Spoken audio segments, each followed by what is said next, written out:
오늘도 변함없이 하나님 나라의 백성들이 사모해야 될 복에 대해서 말씀을 전하려고 합니다. 팔복을 전하는 제 마음은 참 너무 행복하고 좋습니다. 이분이 복받는 일을 전하니까 제가 얼마나 좋은지 모르겠습니다.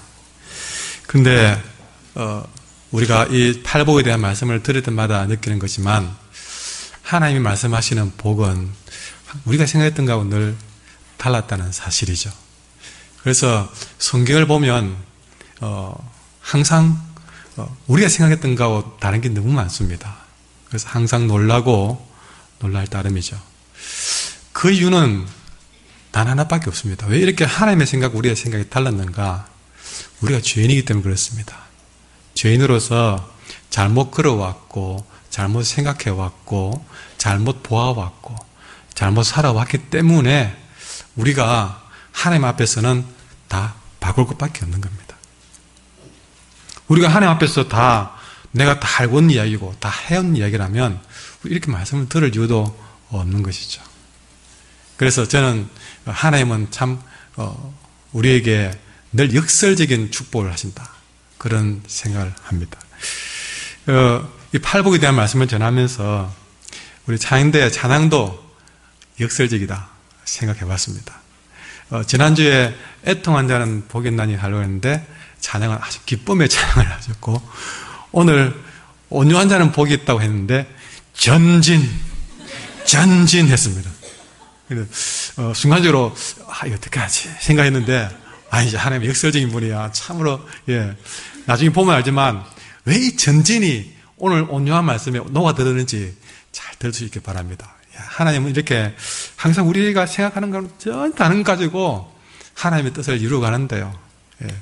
좀 지휘자님하고 원하는 것도 아닙니다. 아닌데도 불구하고 오히려 온유한 자는 이래 안 하고 전진함으로써 더 온유함에 대해서 얼마나 더 빛나게 하시는지, 그건 제가 할 일도 아니고 지휘자님 하실 일도 아니고 하나님이 하실 일입니다.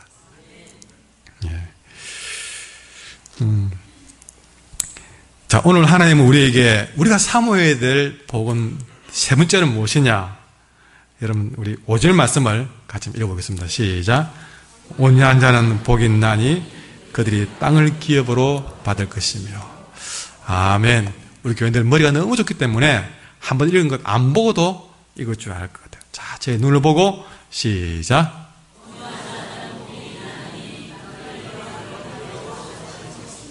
아멘. 역시 여러분들은 대단한 분입니다. 한 절을 막 바로 외우시네요. 온유한 자는 복이 있다고 했습니다.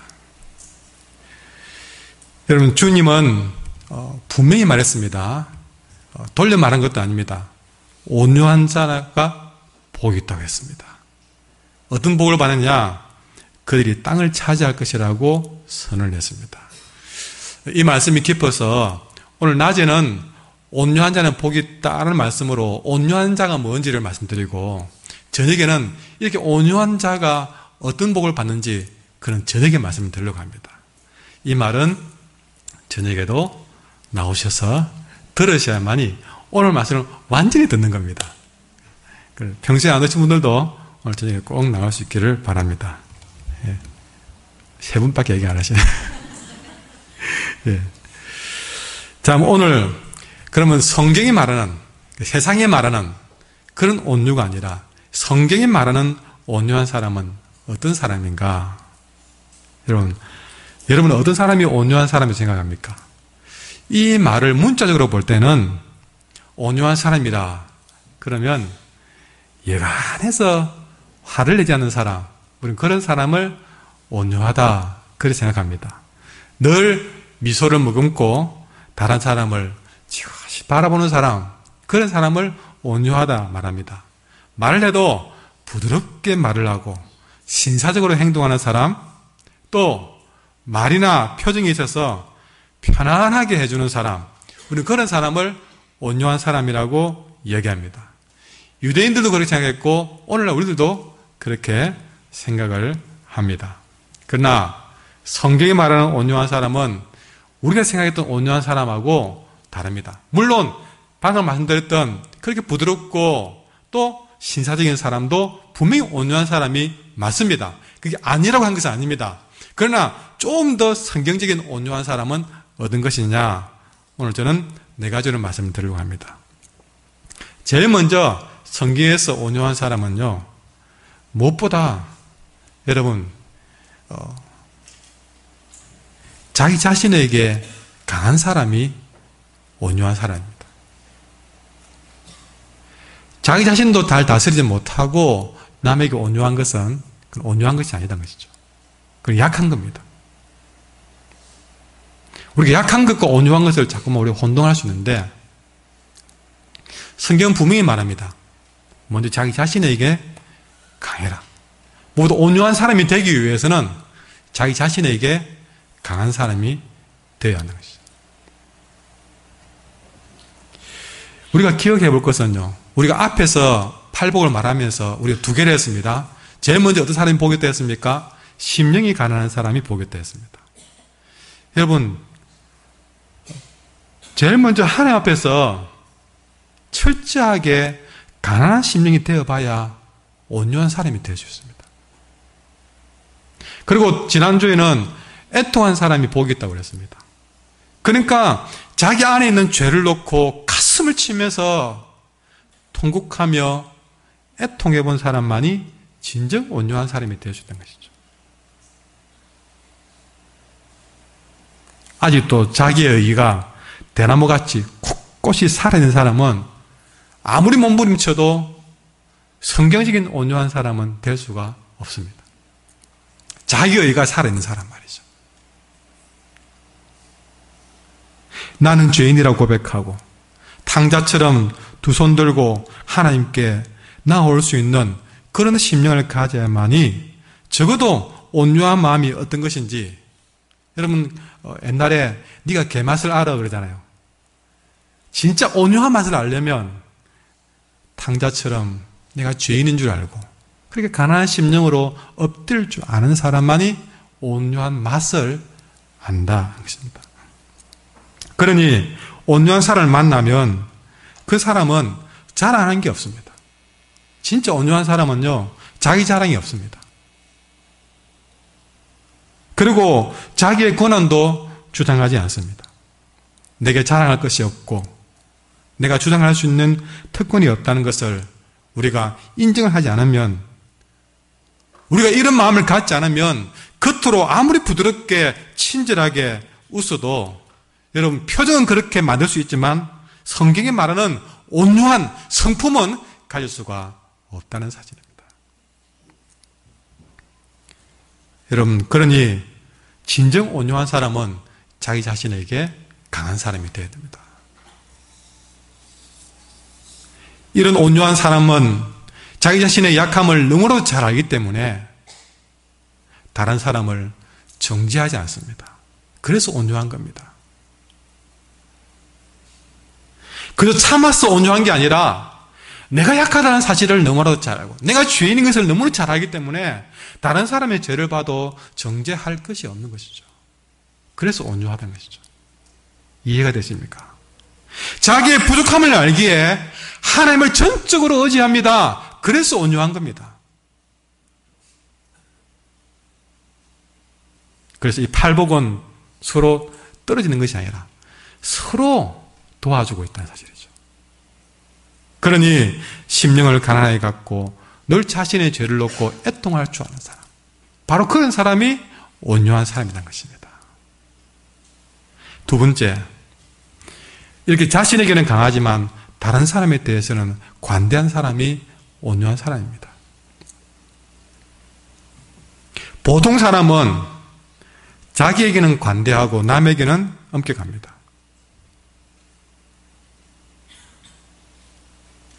자기가 실수를 하면 너그럽게 생각합니다. 그러나 다른 사람이 죄를 짓거나 실수하면 네가 어떻게 그런 일을 할 수 있냐, 화를 내고 비난하고 정죄합니다. 그러나 온유한 사람은 반대입니다. 자기에게는 엄격한데 남에게는 관대합니다. 온유한 성품을 가진 사람은 다른 사람의 약함을 보고 이상하게 생각하지 않습니다. 다른 사람의 악을 보고 직접 정죄하지 않고 그 약한 점을 놓고 오히려 정죄하기보다는 기도합니다. 그걸 가지고 다른 사람에게 소문내기보다는 그 사람을, 그 약한 점을 자기가 커버해주고 도와줍니다. 그 약한 점을 보고 심판할 것이 있고 판단할 것이 있을 때 그는 하나님께 맡깁니다. 이런 사람이 진정 온유한 사람입니다. 이런 성품을 가진 대표적인 모델이 바로 예수 그리스도입니다. 여러분, 예수님은 마태복음 11장에 말했습니다. 나는 마음이 온유하니 내게 배우라 그랬습니다. 나는 마음이 온유하니 내게 배우라 그랬습니다. 어떻게 해야 온유할까 모르면 예수님 바라보면 압니다. 왜? 나는 온유하니 내게 배우라고 했기 때문에. 자, 그럼 주님은 어떻게 사셨느냐? 주님은 세상에 계실 때에 아무 죄도 없으면서 많은 조롱과 고난을 당했습니다. 그러나 주님은 자기를 조롱하는 그들을 정죄하거나 비난하지 않았습니다.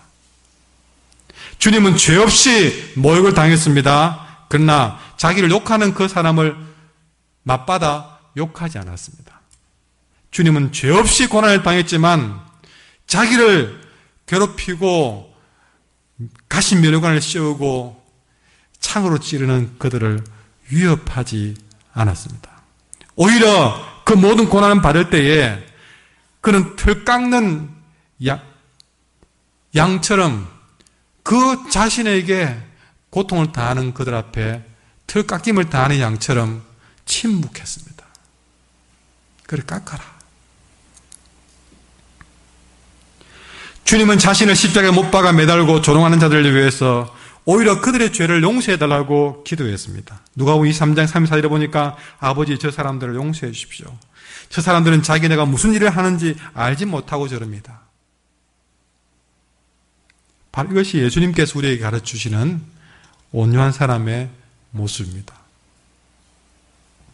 철저하게 자신의 십자가를 지고 감당한 자기에게는 강했지만 그러나 그에게 해를 끼치는 모든 사람들 앞에 그는 이렇게 털 깎이는 양처럼 침묵하고 기도해 주었습니다.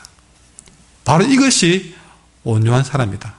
그저 부드럽게만 하는 것이 아니라 이런 마음으로 사람을 대하는 자가 온유한 사람이다. 것입니다. 세 번째 온유한 것은요.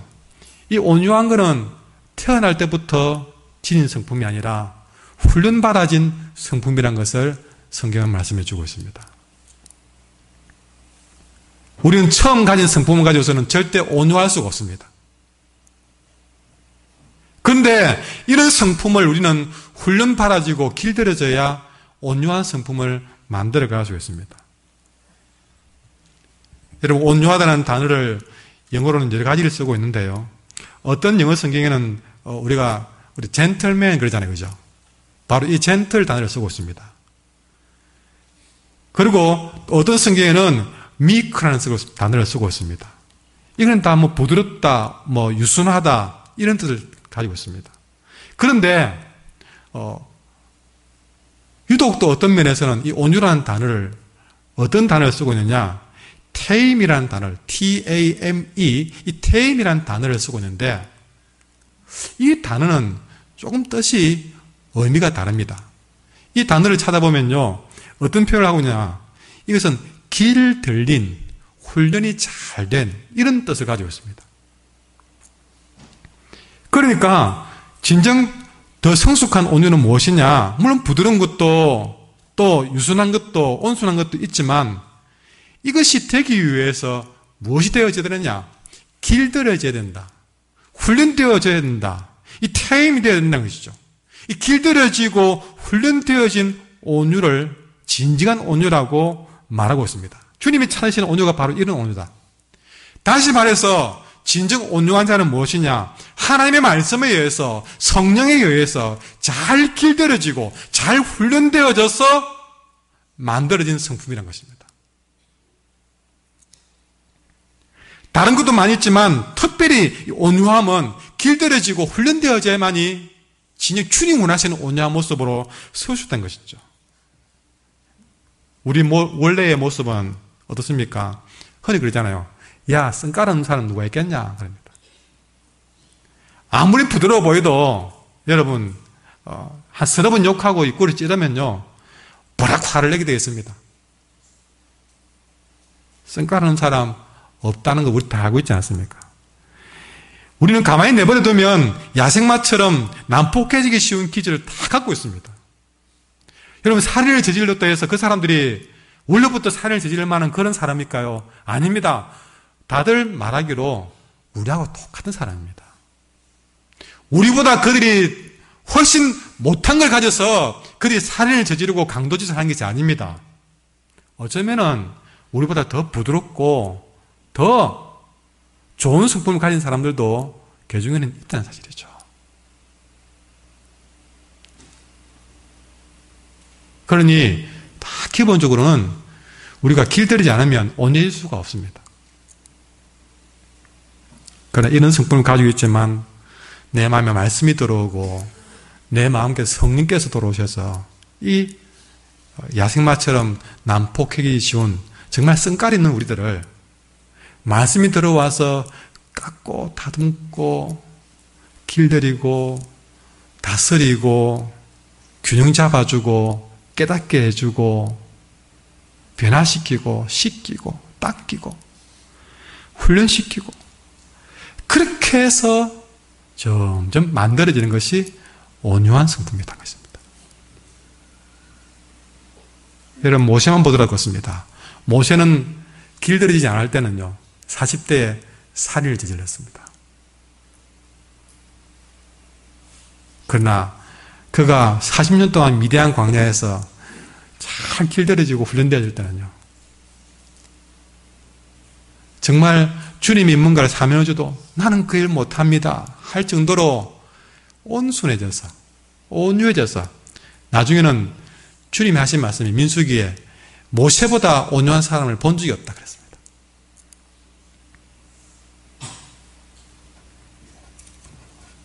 그러므로 성경이 말하는 온유는요 그 어딘가에도 길들여지지 않는 그러니까 다시 말해서 말씀과 성령으로 한 번도 길들여지고 다듬어지지 않는 그냥 부드러운 성격 가지고서는 온유한다는 것에 명함을 내밀 수도 없습니다.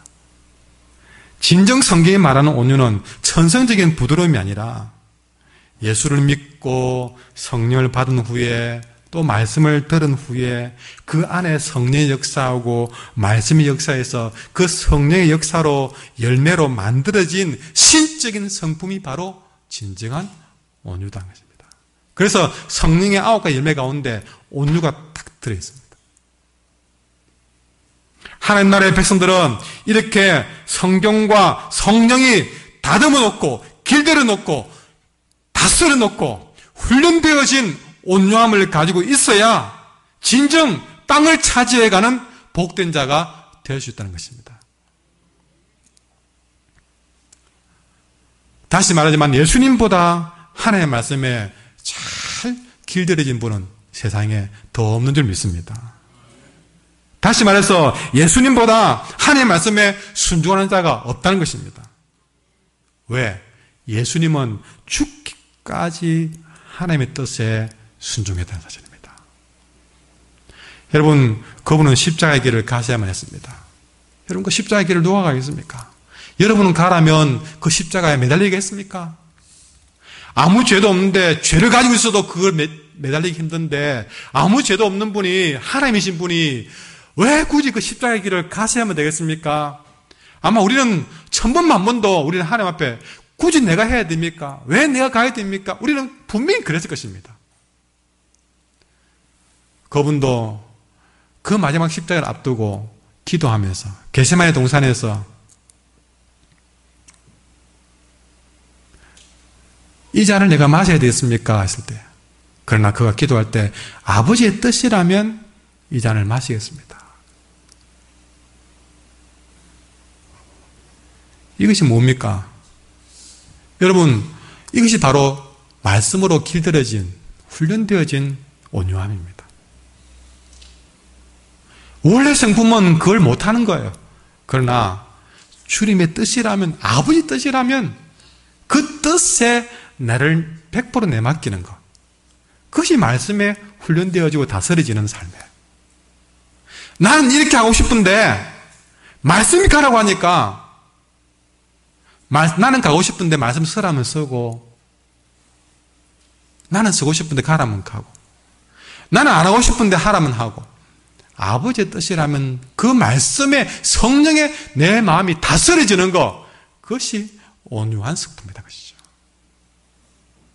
내 기질에 분노가 폭발하듯이 폭발하려고 하는 그 순간이지만 하나님의 말씀이 내 마음을 다스리는 순간에 그 분노도 다스릴 줄 아는 것, 이것이 온유한 사람이라는 것입니다.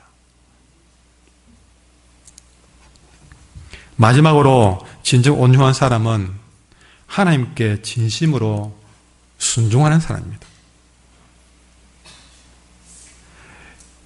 헬라의 원어에서 이 온유하다는 뜻을 풀어보니까 이렇게 표현했습니다. 사람에게는 선의로 대하고 하나님께는 겸손하게 순종하는 것, 그게 온유다 그랬습니다. 뭐랬습니까? 하나님에게는 겸손하게 순종하는 것, 그게 온유한 것입니다. 우리 온유하다 그러니까 사람에게만 온유하라 생각되지만, 여러분 진짜 온유한 사람은 하나님께 온유한 성품을 드러내야 되는데, 그게 뭐냐? 하나님께 순종해야 된다. 이 온유한 사람을 설명하기 위해서 가장 좋은 모델이 바로 모세입니다. 아까 말했지만 모세는 하나님께서 민수기 12장 2절에 이 사람 모세는 온유함이 지면의 모든 사람들보다 더 높다, 승하다 그랬습니다. 어땠기에 이 모세를 그렇게 모든 사람들보다 온유하다고 했을까? 심지어 신약 히브리서 13장에도 모세의 충성을 높이 평가하는데 13장 5절에 보면 모세는 하나님 온 집에서 사안으로 충성했고, 여러분 이 모세에서 여러분 어떤 면에서 그렇게 하나님께서 온유하다고 인정받을 만했는가? 하나님 모세를 향해서 너는 애굽에 가서 내 백성을 만나라 명령했을 때에, 여러분 한 가지 양치기의 삶을 40년을 살아가지고 도무지 자신이 없었습니다. 80 노인이 돼가지고 그것도 양치기로 살았기 때문에 할 수 있는 게 없었습니다. 그런데 하나님이 내 백성을 애굽에서 구해내라고 그러면서 내 백성을 찾아가라고 그러니까 여러분 모세는 거기에 순복했습니다. 여러분 이게 쉬운 일이었을까요? 여러분 우리가 연세 우리 드신 분이 노인들 계신데 80 노인이 다 돼가지고 이제 막 눈도 희미하고 귀도 또 먹먹하고 또 막 허리도 아프고 관절도 아프고 만신이 다 아픈데, 여러분 이런 나에게 여러분 한 나라를 구원하라고 그들을 인도해 나라고 나를 보내면, 아무것도 주지 않고 보내면 그 순종할 사람 누가 있겠습니까? 그런데 모세는 해라고 했을 때에 그는 담대하게 그가 도망쳐 나왔던 애굽을 향해서 들어갔습니다. 그리고 하나님이 모세를 향해서 심지어 너는 애굽의 바로왕을 찾아가서 내 명령을 전하라고 했습니다. 10번이나 재앙이 내릴 때마다 하나님은 모세를 시켜서 한갓 양치기 모세를 대제국 애굽의 왕 바로를 만나서 당당하게 하나님의 말씀을 전하라고 시켰습니다. 근데 여러분 모세는요 그 일을 끝까지 순종했습니다. 심지어 마지막에 하나님께 40년 동안 충성을 하고 이스라엘 백성을 가나안 입구까지 데려갔는데, 나중에 말씀드리겠지만 이 모세가 마지막 순간에 실수함으로써 열심히 충성했는데도 불구하고 모세만 가나안 땅에 못 들어가게 만들었습니다. 그런 순간에도 모세는 하나님께 대드는 대신에 그것도 순종을 했습니다. 이처럼 모세는 순종을 통해서 하나님 앞에 온유했던 대표적인 사람이었습니다. 여러분 가장 돋보이는 것은 언제냐? 방금 마지막에 말씀드렸던 그겁니다. 모세는 40년 동안 하나님 앞에 철저히 충성했습니다. 정말 최선을 다해서 순종했습니다. 그런데 한 번은 모세가 너무 화가 나가지고 실수한 적이 있었습니다. 민수기 20장에 가데스에서 일어난 사건인데요, 이스라엘 백성이 얼마나 불만이 많습니까? 조금만 불편해도 원망하고 불평했습니다. 모세는 그걸 다 참아냈습니다. 어떻게 해도 참아냈습니다. 잘 참아내다가 그날따라 모세는 못 참아냈습니다. 도무지 이스라엘 백성들의 원망을 들어줄 마음의 여력이 없었습니다. 그래서 늘 하나님이 챙겨준 데 불구하고 또 원망하니까 너무 이스라엘 백성들이 실망이 되어서 참 해도 너무하다. 하나님이 얼마나 그렇게 도와주시는데 또 그만한 일로 화를 내느냐. 옅다 하는 마음으로 하나님 시킨 대로 안 하고 화가 나가지고 자기 분에 못 이겨서 행동을 하다가 물론 그 백성들에게 그들이 원하는 물은 주었지만 하나님 뜻을 저버리고 말았습니다. 지팡이를 들고 반석을 2번이나 치고 말았습니다. 그리고 민수기 10장에 하는 말이 모세가 그들에게 이르되 이 패역한 자식들아 들으라. 우리가 너희를 위해서 이 반석에서 물을 내려 하고 그 손을 들어 그 지팡이로 반석을 2번 치매 물이 많이 솟아나므로 회중과 그들의 짐승이 마시니라. 물은 주었지만 지금까지 온유했던 모세가 그 순간만은 온유하지를 못했습니다. 화를 낸 것도 화를 낸 거지만 하나님 뜻에 순종하지 못했습니다. 아까 뭐라 했습니까? 하나님께 순종한 것이 온유인데 순종하지 못함으로 온유함을 버리고 말았습니다. 결국에는 그것 때문에 그는 가나안 땅에 들어가지 못하는 벌을 받았습니다. 여러분, 우리는 이 정도 됐으면요 분명히 그럴 겁니다. 하나님, 제가 가나안 땅에 못 들어간다고요. 40년 동안 내내 불평하던 저들은 들어가고 40년 내내 충성했던 나는 한 번 실수했다고 못 들어간다고요.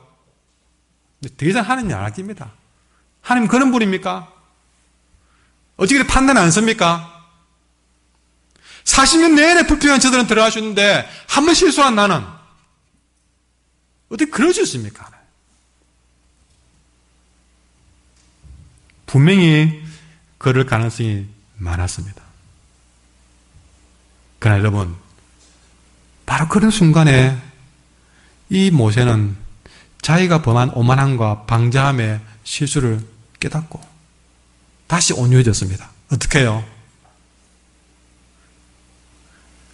그를 그 순간에 가나안 땅에 들어가지 말라고 하는 그 말에 그는 원망하거나 불평도 하지 않았습니다. 너무합니다라는 말도 하지 않았습니다. 가장 원망스러울 그 순간에 그는 하나님 뜻에 순종했습니다.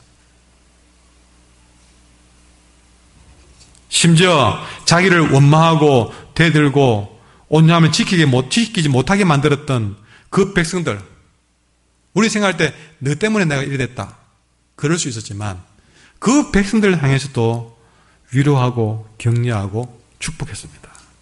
신명기 4장에 보니까 여호와께서 너희로 인하여 내게 진노하사 나로 요단을 건너지 못하며 내 하나님 여호와께서 내게 기업으로 주신 그 아름다운 땅에 들어가지 못하게 하리라고 맹세하셨은즉 나는 이 땅에 죽고 요단을 건너지 못하리니와 우리는 어떻습니까? 너도 못 들어가리라 안 그러고 너희는 건너가서 그 아름다운 땅을 밟으렸니.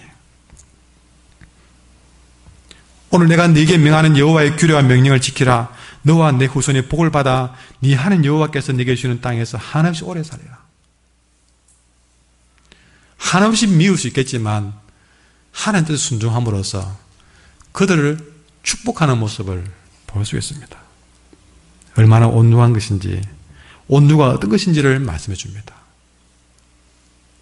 인간적으로야 섭섭한 점이 있겠지만 그럼에도 하나님 뜻에 가장 원망스러울 만한 그 하나님 뜻도 그런 기꺼이 순종하는 모습을 보게 됩니다. 이것이 온유함입니다. 여러분, 바로 이런 온유함이 지면의 모든 사람보다 성하다는 평가를 하나님부터 받게 되고 그는 가나안 땅에는 못 들어갔지만 영원한 하나님 나라에서 가장 빛나는 별이 된 것입니다. 그런데 문제는 이런 온유함을 가르쳤지만 그 하나하나가 세상의 가르침과는 너무나 다른 가르침입니다. 여러분, 우리가 한국 사람 땅을 얼마나 좋아합니까? 이 땅을 차지하려면 절대 온유해서는 땅을 차지할 수 없는 시대에 살고 있습니다. 여러분, 요즘 선하게 착하게 사는 사람들 좀 바보 취급받고 있지 않습니까? 그래가지고 어떻게 네가 세상을 사나? 이거는 학교에서도 그걸 가르치고 집에서도. 근데 그걸 가지고서는 세상에 살 수가 없어. 그걸 가르치는 것이 현실입니다. 땅을 차지하기 위해서는 강해져야 된다고 가르치는 것이 현실입니다. 왜냐하면 정말 세상은요, 눈 감으면 코베가는 세상이기 때문에. 여러분, 제가 어릴 때 꼭 하는 말이, 제가 자주 가지도 않았지만 꼭 서울 가면 하는 말이 있습니다. 예. 눈 감으면 코베 간다고요. 진짜 저는 그 말이 진짜 들렸습니다. 예. 그래서 서울 가가지고 얼마나 무서운지요. 무서운지 모릅니다.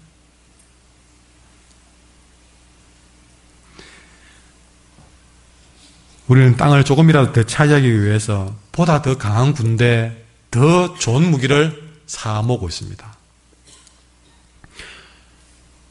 그러나 하나님의 나라는 이렇게 힘과 무력으로 정복하는 나라가 아니라는 사실입니다. 하나님의 나라의 백성들은 온유함으로 세상을 정복해가는 사람입니다. 그런데 이런 일들은 일반적인 상식으로는 도무지 납득할 수가 없습니다. 오늘같이 강박하고 살벌한 시대에 살아가는 우리들에게는요, 온유한 자가 땅을 차지한다는 이 말씀은 가장 실천하기 힘든 말씀 중에 하나라는 사실이죠. 한 채의 땅이라도 차지하려면 분명히 남보다 더 악착스러워야 됩니다. 언젠가 뉴스를 보니까 뒤에 땅을 사놓고 그 지역들 떼보니까 자기 땅이 훨씬 넓거든요. 그게 길에 들었단 말입니다. 길로. 그러니까 이게 내 땅이라고 울타리를 쳐가지고 동네 주민들이 못 다니게 막아버려요. 그래서 주민들과 싸우는데요, 한치도 양보 안 하는 거예요. 한치도 양보 안 하고. 그런데 우리가 남의 일이니까 보면서 저럴 수 있나 그러지만, 여러분은 과연 내 땅 취급받지 못하고 있는데 가만히 그렇게 아이고 마음대로 사용하세요, 그렇게 편히 있을 사람이 몇 되겠습니까? 수단 방법 가리지 않아야 된다고 생각합니다. 내 땅을 조금이라도 늘려면요. 때로는 속임수를 쓰기도 해야 된다고 생각합니다. 때로는 폭력까지도 사용합니다. 한 채의 땅이라도 차지하기 위해서 사람도 죽이는 이 시대에 우리는 살아가고 있습니다. 당시 예수님 시대 유대인들은 어땠습니까? 로마의 지배를 받고 있었습니다. 우리 일제강점기처럼 로마의 지배를 받고 있었기 때문에 그들에게 메시아가 온다면 분명히 초자연적인 힘을 가지고 로마를 제압하고 이스라엘을 로마에서 해방시켜 줄 것이라고 믿었습니다. 그런데 자칭 메시아라고 오신 예수님께서 하시는 말씀이, 여러분, 내가 가진 초자연적 능력으로 로마를 무찔 테니까 나를 따르시오! 전진했을 것입니다. 그런데 여러분, 그렇게 말해줘야 될 예수님이 정반대로, 여러분, 내 것 다 빼앗겨도 온유해지십시오 라고 그러니까, 그 메시아에게 강함을 소원했던 이 사람들이 그야말로 나다빠질 수밖에 없는 것이죠. 로마로부터 독립을 하려면요, 절대 온유해서는 안 된다고 생각하는 그들에게 이 말씀은 참으로 고통스러운 말씀이었습니다. 여러분, 니체, 하나님은 죽었다라고 큰 소리 쳤던 독일의 철학자 니체는 오늘 읽었던 이 본문 마태복음 5장 5절 말씀을 어떻게 바꾸어 놓았느냐? 온유한 자는 복이 있나니 그들의 땅을 기업으로 받을 것이라는 이 말씀을 그가 바꿔놓기로 자신을 주장하라, 그런 사람이 땅을 차지한다는 말로 바꿔놓았습니다. 어쩌면 이런 말을 했던 니체가 사람들부터 박수를 받았을지 모릅니다. 그래, 그게 맞아 했을지 모릅니다. 그럼에도 불구하고 주님은 이런 세상 사람들과는 전혀 다르게 너희가 하나님 나라의 백성이 분명하다면 온유함으로 세상을 정복하라고 가르치고 계신 것이죠.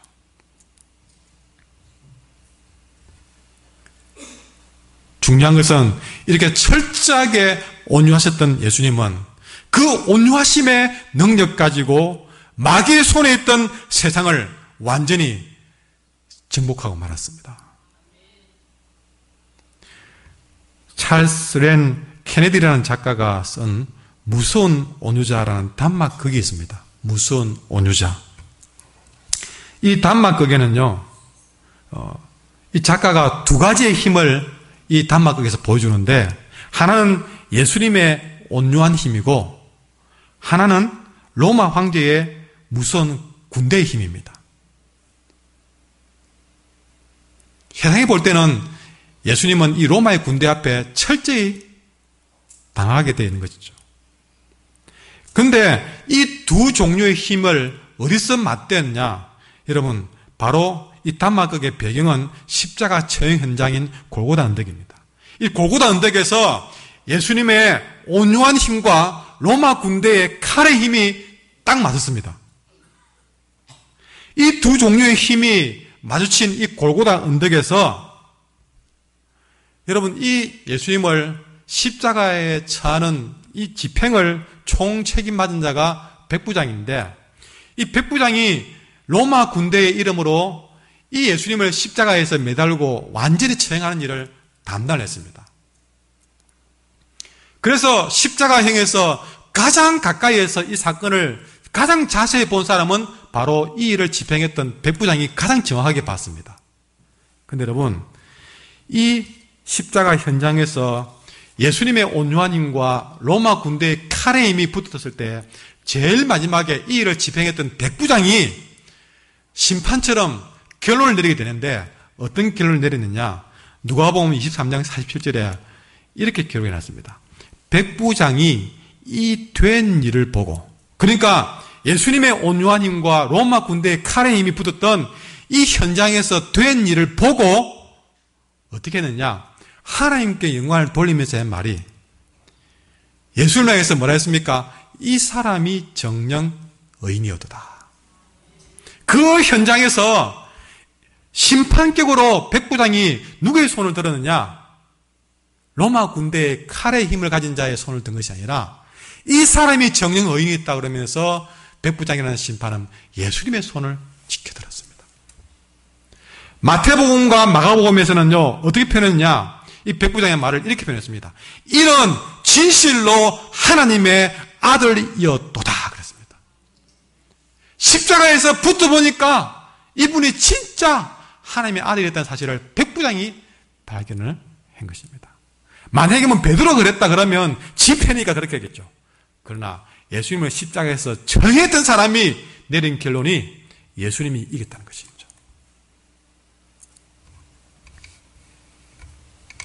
로마 황제의 권력 앞에서 충성을 다해야 했던 이 백부장이 그 자기네 죽은 황제의 권력보다 더 무서운 예수님의 온유함의 위력 앞에 무릎을 꿇고 말하던 사실이죠.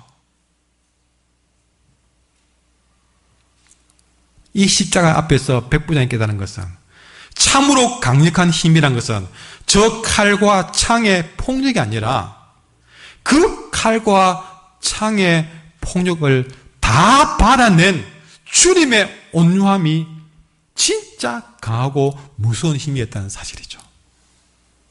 백부장이 깨달았습니다. 예수님과 그를 따르는 제자들이야말로 정말 무섭고 대단한 사람이라는 것을 깨달았습니다. 한때 유럽을 정복했던 시대적 영웅 나폴레옹이, 그가 인생 말년에 세인트 헬레나 섬에 유배되어 갔습니다. 인생을 마지막 결론 지으면서 세상도 정복해봤던 나폴레옹이 그가 내린 결론은 바로 그의 찬양 속에 나옵니다. 어떻게 그가 찬양했냐면 이런 찬양을 했습니다. 그가 마지막 남긴 결론은 이겁니다. 예수님은 패배한 자 같으나 승리한 자이며 난 나폴레옹은 승리한 자 같으나 패배한 자다. 예수 그리스도 그분은 이 세상에서 한 치의 땅을 차지하지 못한 자 같으나 온 세계와 온 우주를 차지한 참으로 부유한 분이고, 그러나 나폴레옹은 한때는 온 구라파를 점령하여 가장 많은 땅을 차지한 자 같으나 나는 지금 한 채의 땅도 차지하지 못한 자가 되었다. 예수 그리스도 그분은 온유하고 참으로 겸손한 마음으로 사람을 사랑하며 섬겼기 때문에 온 인류의 마음을 살 수가 있었고 한 가슴으로 그 모든 마음을 안을 수 있게 되었다. 그러나 나폴레옹은 폭력과 무력과 권력으로 세계를 침략하여 땅을 빼앗고 점령하고 사람을 짓누르고 압제함으로 온 세계를 지배했으나 오히려 그것 때문에 나는 모든 사람들부터 미움을 당하고 배척을 받고 이곳 외딴 섬에 유배되어 비참한 세월을 보내고 있다. 진짜 세계를 정복한 사람의 말이었습니다. 그가 세상을 정복한 진짜 강한 힘은 바로 예수님이 보여준 온유함의 힘이었다는 사실을 세상을 다 정복해본 사람의 입에서 우리는 듣게 됩니다. 그 마음으로 보니까 진짜 온유한 자는 복이 있나니 그들이 땅을 차지하게 될 것이라는 말이 얼마나 가슴에 와닿는지요.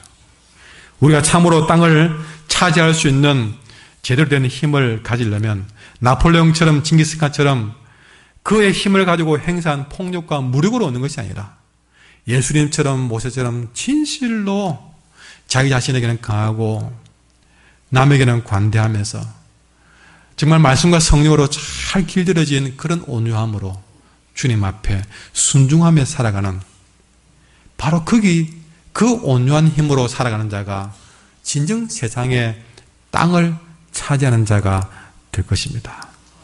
믿으십시오. 온유한 사람이 복이 있습니다. 그들이 땅을 차지하게 될 줄 믿습니다. 2015년에는 바로 이런 온유한 마음으로 온 땅을 차지하는 모든 사람의 마음을 차지하는 그래서 여러분의 지경이 점점 더 넓혀져가는 그런 복된 사람이 되기를 간절히 소망합니다. 450